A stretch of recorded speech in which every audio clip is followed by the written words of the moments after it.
यश्छन्दसां वृषभो विश्वरूपः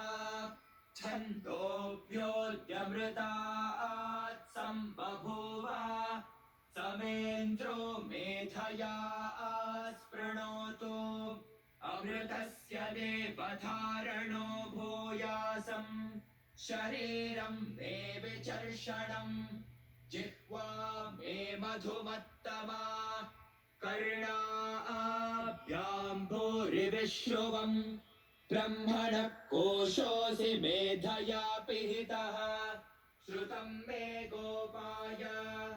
मेधादेवी जुषमाणा न आगात् विश्वाची भद्रा सुमनस्य माना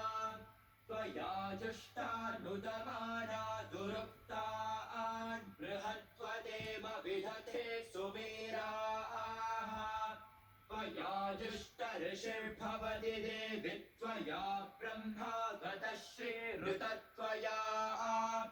त्वया जुष्टश्चित्रं विन्दते वसुसानो जुषस्वद्रविणो न मेधे